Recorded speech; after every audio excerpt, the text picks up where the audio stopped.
Greetings, everyone, and welcome to Teaching Tales, episode 61. I am Brent Coley, your host, elementary principal in beautiful Southern California, and I'm really excited today. Joining me is the one and the only Chuck Poole. Chuck, how are you? I'm doing great, Brent. Thanks for having me on the show. Excited to be here. I think it'll be a cool conversation. Yeah, I am looking forward to this. We've been voxing back and forth. The stars have finally aligned, and I appreciate you are in school right now during a prep period or something like that. So I appreciate you taking the time, and because I have admired your work for a long time. Okay. Your podcast and now your Instagram stories, which we'll let you kind of talk about a little bit later in your book. But before we get to that, before we get into the stories, for anyone who has not yet growth mindset there yet discovered Chuck Poole, who is Chuck Poole? Who is Chuck Poole? I guess, first and foremost, I'm a teacher, right? I teach middle school language arts in New Jersey, which I've been doing now for, 20 years, which has been interesting to actually say that out loud, to realize I've been doing it for that long, but absolutely love it. I also founded Teachonomy, Teachonomy.com. That's where my podcast is, which is called Teachonomy Talks, and my blog. You had mentioned the Insta stories. I just started that on Instagram under Teachonomy as well, which is cool. The goal there is kind of what I've been trying to do with my blog and podcast and everything else, and with my book, would be to encourage and inspire teachers so that they could go into their classroom to change the world. So that's basically my focus and mission, I guess you could say. Well, if no one has told you recently, mission accomplished, because I'm being very sincere in saying that's why I started this podcast, Teaching Tales, is I've said it and I'll say it again. Everybody loves stories. And I think that it's a medium that we can, like you said, encourage and inspire. So when I'm thinking of, who can I have on? You, with what you do with Teachonomy and your blog and your podcast and your book, you do just that. So, and the title of your book is Unforgettable. So I thought, what a great way to share some stories, because we were talking before we started recording that what teachers do that students remember, what students will leave a classroom remembering, is so often not the curriculum. And you said that you've got a couple of stories just kind of about how we can make ourselves, not from a ego perspective, unforgettable, but make learning unforgettable. So go ahead. I'll pass the virtual mic to you. All right. Yeah. Honestly, when you asked me to come on the show, and we talked about that before the show a little bit as well, I was thinking of a couple of stories, and I actually thought of three specific stories. One, and the reason why I thought of these three is because I really believe that being unforgettable, or an unforgettable teacher, or just making an unforgettable impact, it can happen in multiple different ways. And I think sometimes we think we have to do these grandiose things in order for somebody to remember us. And I don't think that's true at all. I was thinking of three. One has to do with the teacher that I talk about in my book. Now, my book, it is called Unforgettable. And the interesting thing about it was that I was very intentional not to include specific stories of teachers, or even specific stories about myself or my journey. One reason why is because I really wanted people who were reading it to understand that everybody is unique. Every teacher, that's my bell, by the way. Awesome. In the trenches, baby, in the trenches. In the trenches. And every teacher is unique and has the opportunity to be unforgettable, and there's no need to compare ourselves with others and necessarily cause some kind of negative thought about ourselves. So I wanted to put that in there, but there was one teacher that I talk about in the beginning that I consider to be probably my most unforgettable teacher. And he was also my coach for years. I ended up coaching with him for 20 years, still in contact with him almost every day. So it's actually a cool experience. So one of my stories has to do with something that I learned from him, that just through his example. And it's an interesting thing. One of my stories was about a run-in that I had with a student 15 years after I taught him. And then the last one was something that I'm doing this year with the kids that I currently teach that has impacted me more than I thought it would. But the unforgettable aspect, I think, has nothing to do with me at all. So I wanted to kind of tie those stories in. We can chat about them if you want. So I think go for it. No, please. That sounds great. All right, cool. Well, my first story is about my unforgettable teacher. His name was he's Mr. Bills. And like I said, he was my coach for years, taught me for forever. And I mentioned him in my book. However, what he actually taught me was based on the example. And I'll tell you the quick story. It actually happened outside of the classroom. And it happened at a soccer camp when I was observing 8-year-olds. I don't know if you ever watched 8-year-olds play soccer. It can be ants on a sugar cube. The ball shoots out and the mass. Yes, exactly. And my job actually at this particular soccer camp, interesting enough, was to oversee the different age groups. We had groups that ranged from ages 5 to 18. And I had to make sure that the coaches in charge of these groups were providing quality training for the kids. And it just so happened on the day that I was observing the 8-year-olds, my unforgettable teacher and coach was in charge of one of the groups. And we had 48 8-year-olds that year. So we split them into 2 groups of 24, if that makes sense. So my particular coach was in charge of one, and there was another coach that was in charge of the other. And I had to watch both of them. Now, the interesting thing was both of them were being run by coaches that have been around the sport for 20 years or more. So they had both coached at the high school varsity level for quite a long time. To give you an idea of the coach that I look at as unforgettable, he's a Hall of Fame high school coach. He's had over 1,000 wins at the time, very successful. And the other guy had coached at the varsity level for 20 years as well. So I really didn't think that I was going to run into any issues. But what I saw was a totally different story. And the lesson that I learned through this, and you'll kind of see what I mean by it, was that there's a big difference between putting in years and experience. And I kind of carried that with me, essentially through my life. And it was all based on this one man's example. See, what I saw when I watched this, I saw one group of 24 8-year-olds. And what the coach had done is he set them up in 2 lines of 12. And it took each kid about 30 seconds to dribble through the cones, which meant that last kid it was about 6 minutes before he even touched the ball to go through. The other group, which was where my unforgettable teacher was, he basically he had developed 8 lines of 3. So the kids were a lot more active and they had gone through it. Needless to say, the first group of 8-year-olds were nuts. They were running all over the place, kicking balls in the woods, chasing each other around. And the coach had spent more time wrangling them together than actually teaching them any skills. Where the second group, it was almost like they were a well-oiled machine. And they went through the drills and it was fascinating to watch. But the funny thing was that second group that looked like a well-oiled machine was the least skilled of the 2. And when all was said and done, I had to debrief now with them, and I did. And after chatting with them and talking, that's when I kind of realized this crucial lesson, that there's a big difference between the amount of years you put in and the experience, because both of these coaches had coached for over 20 years. They had both coached at the same level, which is the varsity level, but only one of them kind of harnessed the experience they had gained over the years to fine tune and provide the best outcome, where the other one simply repeated what he'd done for years and blamed everything on, outside circumstances, kind of refused to take that ownership.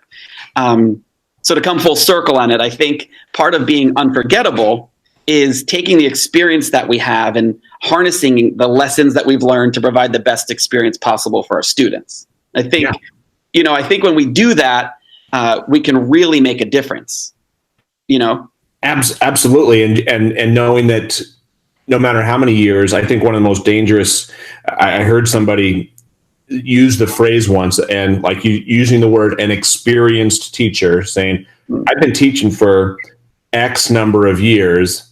I know what I'm doing. And it's just like, ooh. and it was said in a way that was like, I don't have anything to learn. And I think that is just, one of the most dangerous mindsets, that whether you're in 1 year, 10 years, 20, 30 years, we all can take those experiences and mesh and mold our practice so that we're constantly improving. Yeah, I totally agree. I mean, I think that if there's no growth or difference between how we taught during year 1 and how we teach in year 20, then I don't think we really can call ourselves experienced, right? I think we could have to say that we've just been teaching a long time. Exactly. I love that. I know that for me, and honestly, like I know that I have fallen into this trap, and there's times when I may do that as, coming in the future. I don't know. But what I do now, if I see myself heading in that direction, or if I see myself kind of falling back because I want to make things easier, I always think of that group of 8-year-olds and what I experienced, because I don't want to be the person that has to run around trying to wrangle and make excuses as to why something's not working, when I have the experience that I can pull on to make sure that it does. What a great example. Great example. Because those 8-year-olds were being 8. Exactly. Like how angry, how upset can you get? Hey guys, stop being 8. It's like, that's on me for not recognizing that they're 8, and they're gonna be running into the woods and doing stuff like that unless I give them the parameters and I put them in a condition, in a situation where they're going to be highly engaged and highly successful. Exactly.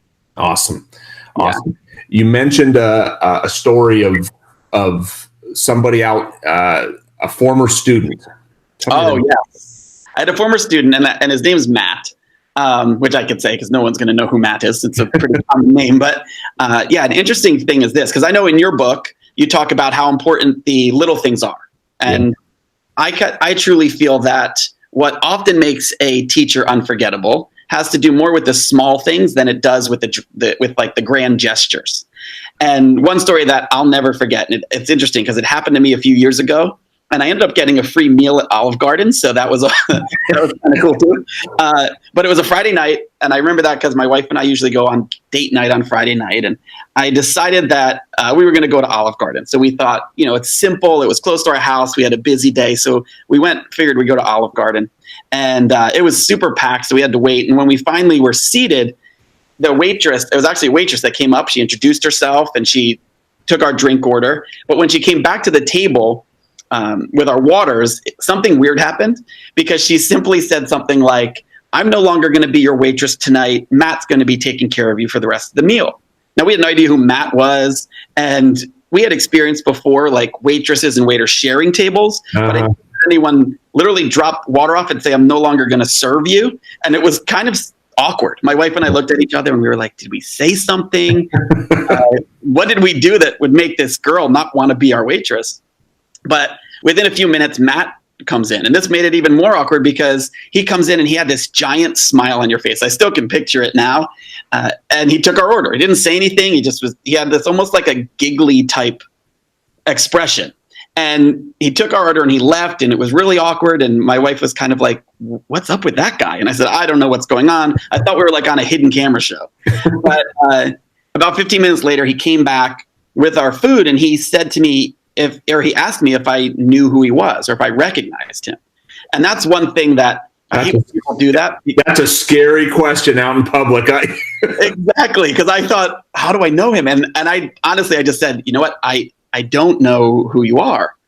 So he smiled and he told me, he said, "You were actually my teacher 15 years ago when I was in 6th grade. So then as he started to tell me who he was, I pictured the 6th grade version of him, because he looked totally different, much taller, obviously. And his facial features were different. I would have never recognized him. And we were not in the town where I taught. So I would have never expected a student to be there. And so he starts telling me that I had taught him. But then he paused for a moment and he said, "The reason why I took your table today is I saw you walk in and I recognized you." And I thought, wow, that's cool. And he said, "But I wanted to take your table because I've never had the opportunity to thank you, because in 6th grade, you changed my life."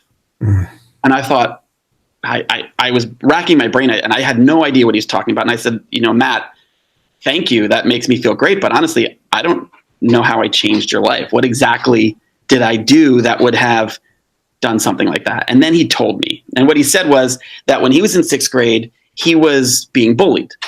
And he was a really shy kid, and he told me that it was happening more in the shadows. And he didn't say anything to anyone. He never told his parents, or at least at that point. But he said the one thing was the kid that was bullying him was also in the same class for one period with him, and it was mine. And he said the interesting thing was whenever he came into my class, he knew that that was the one place where he felt safe, because he said that the bully actually really liked my class and he liked me. So he knew that he wasn't going to do anything that would kind of jeopardize that kind of relationship in the class. Yeah. And he said he knew that I would have stepped in or whatever. So I said, oh, that's great.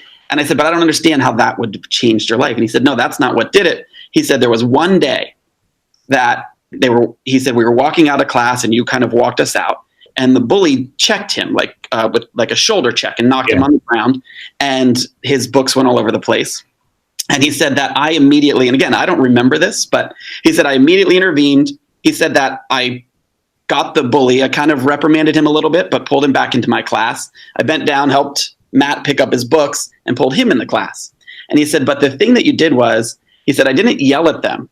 He said, what I did, I stared at the bully, and I had told him, I said, listen, this is what you need to know about Matt. And he said, and I then went through a bunch of positive things about Matt. And I told him all of the things that are great about this kid. And I don't understand why you would ever try and bully this kid at all. And then he said, that made him feel excellent and wonderful. And then he said, but then you looked at me and you told me all of the great things you thought about the bully. He said, that made him mad. And I said, okay. But he said, but what it did was it showed him that he had a lot more in common with the bully than he thought he did. And the bully had a lot more in common with Matt than he thought he did. And he said he walked away from that conversation. Him and the bully actually became friends. But he said he walked away from that confident in himself because no one had ever told him all of these things that I had just said to him. He said he never heard it from home. He never heard it from any other teacher. He never heard it from any other friends. He said it was the first time in his life that anyone told him he was good at anything. And I was speechless. You know, it was just something, literally a 5-minute conversation. I kind of wanted to diffuse something and let these kids know that I cared about them. But he said it was from that point on that he, for the rest of his life, anytime that he was in a tough situation, he remembered the words that I told him that day in 6th grade. And it literally changed his life. And I was speechless. I honestly couldn't believe that this kid was telling me the story. My wife was crying in the booth. Sure. And it was cool. And then he came up and he was like, you know, just to say thank you, I want to take care of this Olive Garden dinner for you. And I was like, no, not at all. But he you know, I let him do that, which was cool. I had free pasta. But the moral of the story was I couldn't believe that the littlest thing of just a simple compliment really changed the whole trajectory of this little 11-year-old's life, that now he still remembers it to this day. To me, I think that sometimes the little things that we do as teachers and we don't necessarily think is that big of a deal could be the thing that changes the way a student looks at themselves. That's what a powerful story. And what struck me from that, and you mentioned it, is you don't remember it. Yeah, I don't. But that is so true that it speaks to the power that we as educators possess, regardless of our position, whether it's teaching 6th grade language arts at the middle school level, or being a site principal, or being the cafeteria or the playground aide. We have such power. I mean, that reminds me of a couple of years ago at the end of the year, we sent out handing out messages of appreciation. So we sent out a Google form to all of our school community, students, staff, everybody, parents, to say, thank somebody for something that they've done this year. And it was awesome. We had over 1,000 responses. But one of the things that struck me was I got one from one of our 5th grade students, one of our girls. And she said, Mr. Coley, I want to thank you for helping me up on the first day of school when I fell. Huh. And I have no recollection. Of course, yeah. No recollection of her falling and me helping her up. That out of 180 days later, at the end of the school year, what she remembered was I helped her up when she tripped and fell. And it's like, that's a little thing, but it was a big thing. And I think the little things are the big things. And that's, wow, what a great Olive Garden Matt story. That is fantastic. And it is terrifying when somebody says, "Do you know who I am?" Oh yeah, that's the worst. It's the worst because you kind of immediately, because they don't look the same. They don't look the same, and you immediately kind of scan through your brain who this possibly could be. And the worst is when they're a student that remembers you for a reason like this, and you don't even know who they are in the moment. Yeah. It's not a good feeling. Yeah, because I used to teach 4th and 5th grade as well. So same type of thing when they come back and they're now taller than you, and if they're boys, a deep voice, and they don't look anything like they usually. Sometimes it's like, oh my gosh, you're just a 15-year-old version of the student that was in my class. But wow. And you said you had one more story. Yeah, I do. I have one more story because I think the first two, really, I mean, there's so many different ways that I think we can be unforgettable, right? One could be just by the example we set, kind of like what Mr. Bills did for me. And one could be just doing the little things like apparently what I did for Matt that kind of transformed his life. But the third one is interesting. This happened this year. And I think another way teachers can be unforgettable is when they help students develop relationships with each other. So sometimes I think we worry about what we need to do to be unforgettable, or what we need to do to be able to last in their minds. And sometimes what we need to do is help them build relationships with each other that'll last. See, in middle school, which is where I've been teaching now for 20 years, I always see kids struggle to make friends. And it really breaks my heart. It seems to be, whatever reason, this age, it can be a tough age for a lot of kids. But this year, something different happened. I actually experienced that heartbreak for, I would say, firsthand on the look of a kid. I'd never really experienced it one-on-one sitting right across from a kid. And this is kind of what happened. It was a few days before we had winter break.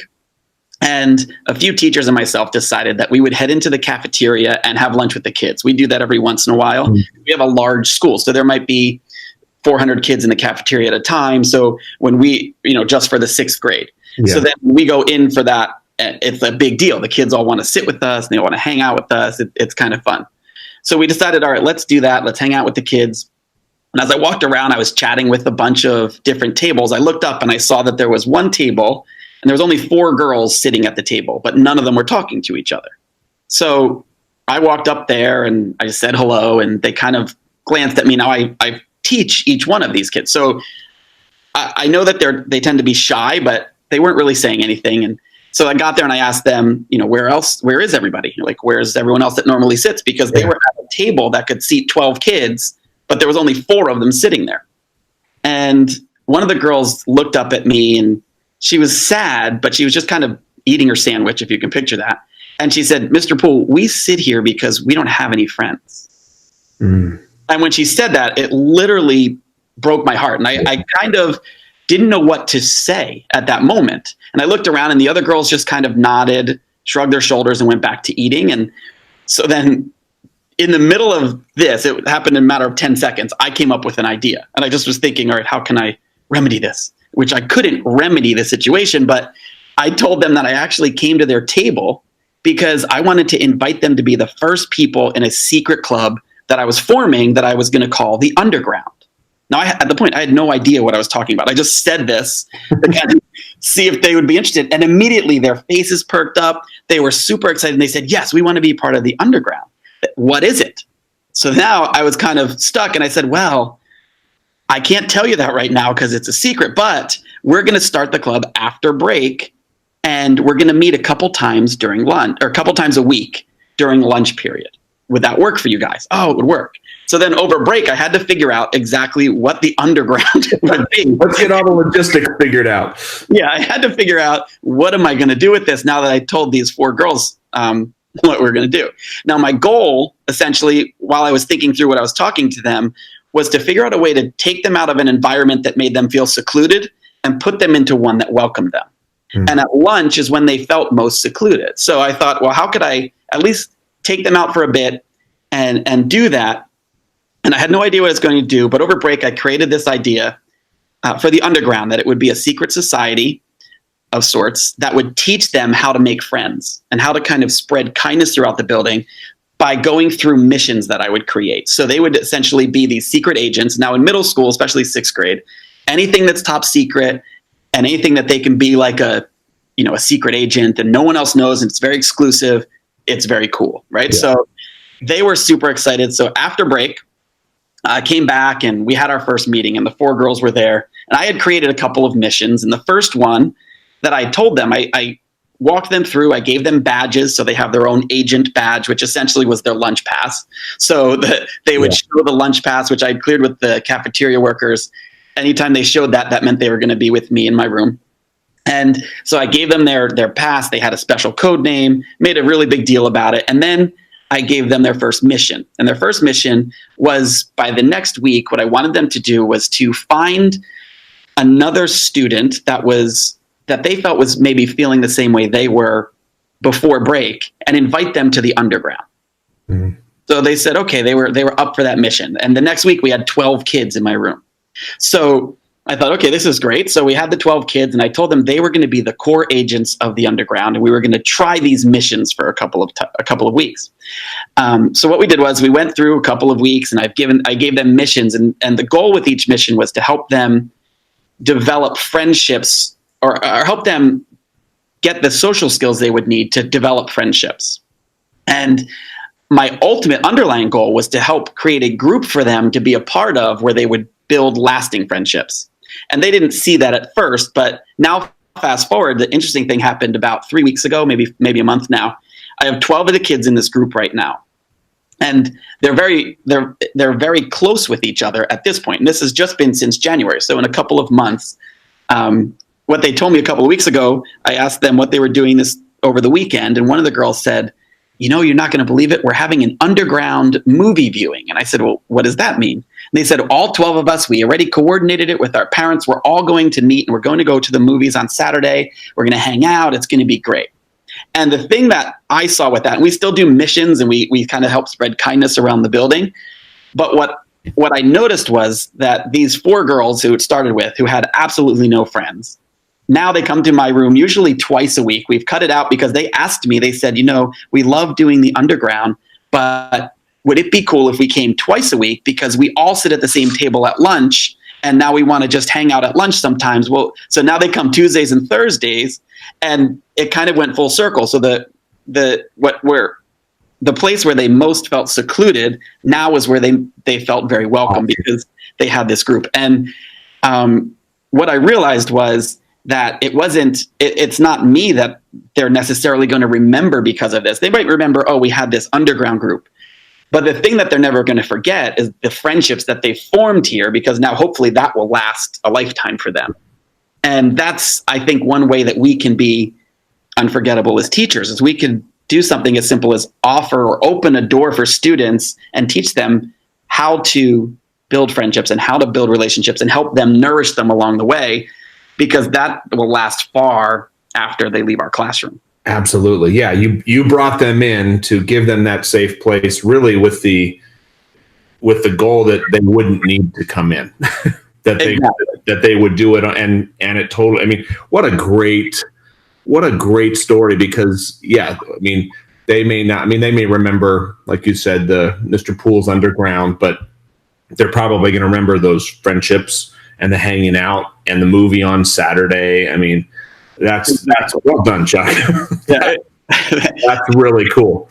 It was cool, because I think sometimes for us, we almost want to think for us to be unforgettable, we'll almost have to pull ourselves out because it's not necessarily about us, right? So for us to make that impact on the kids and to make their experience unforgettable, sometimes we just need to step back and just let them be them. And it's pretty cool. I think, and those 3 stories, again, anyone who's listening to the podcast, I hope will understand that being unforgettable may look different depending on the students and teachers, because we all have a unique skill set that we can bring.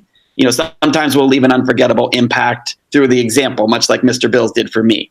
Sometimes it'll be the little things that we do or say that become imprinted in the minds of our students, or it might just be opening a simple door to help them or provide them unforgettable memories and relationships that change their lives. I think being a memorable teacher, unforgettable teacher, is definitely something that we all can do. I mean, the key thing to remember is that there are so many reasons that our students remember us, and every teacher that invests in the lives of their students will ultimately become someone's unforgettable. Amen. Yeah, they're gonna remember us. The question is, for what?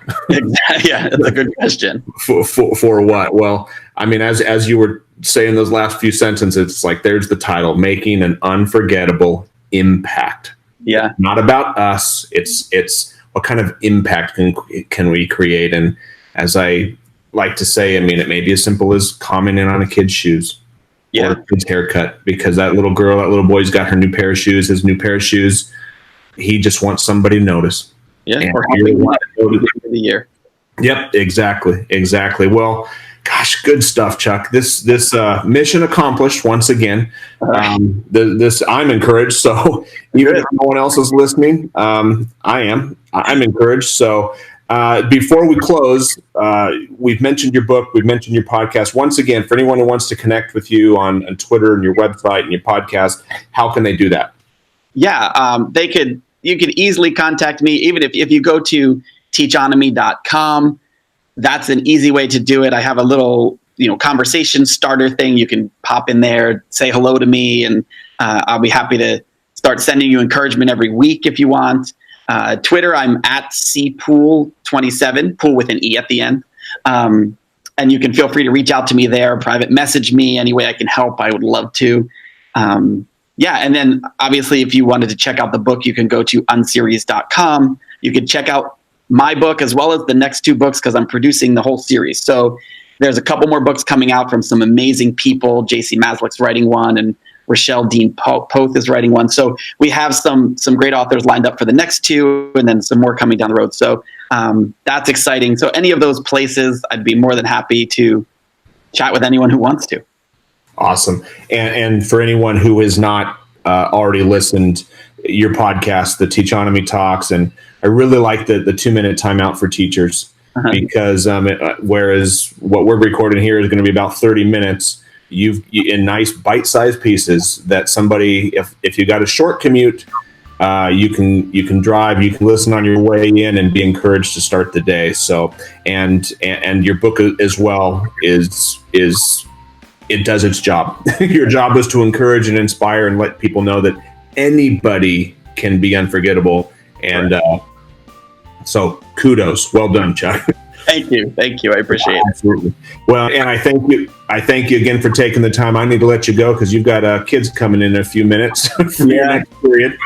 And I thanks again for your time. And for everyone listening, thank you. Appreciate you tuning in. If you haven't already done so, please be sure to subscribe. We're in iTunes, Google Play, on Spotify as well, or you can listen directly at brentcolby.com on the podcast page.